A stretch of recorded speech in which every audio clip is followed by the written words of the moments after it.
Have you ever wondered why there's a dead in a word deadline? Or how a freelancer has anything to do with a medieval knight? And what exactly is a nightmare? Why do we call scary dreams that? What's the mare part anyway? What about boycott? Was that someone's name?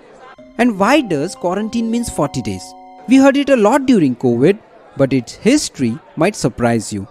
These everyday words hide incredible stories. Stories of war, rebellion, ghosts and plagues.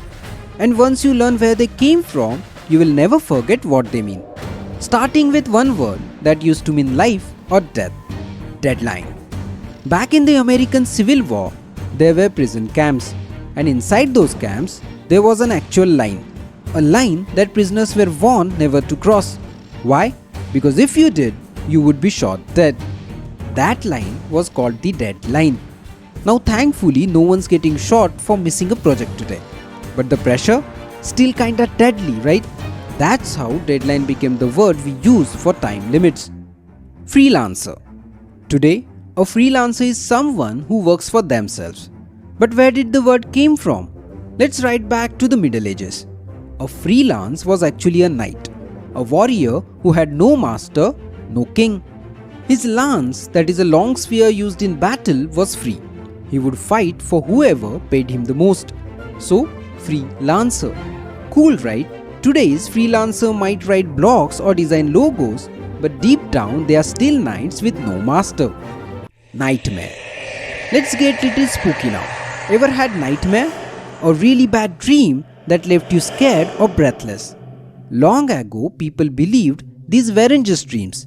They thought an evil spirit called mare would sit on your chest while you slept.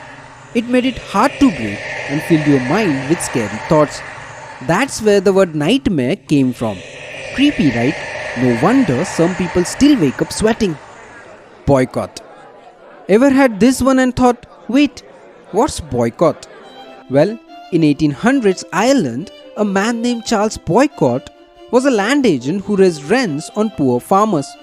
The farmers got angry, but instead of fighting, they simply refused to work with him. No labor, no business, no help. He was socially frozen out, completely isolated. And that act of protest became known as a boycott. Quarantine. Sound intense, right? Way back in 1300s, during the Black Plague in Europe, ships arriving in Venice had to stay parked for 40 days. No one could get off. Why 40? Because in Italian, quaranta means 40 and quarantina giorni simply means 40 days. And that's how we got the word quarantine. Isn't that amazing? Words are not just random sounds. They are little time machines carrying stories from the past. So next time you hear a strange English word, ask yourself, where did it came from? And you might just remember it forever. Let me know in the comments which word surprised you the most. And do you want part 2? Let us know.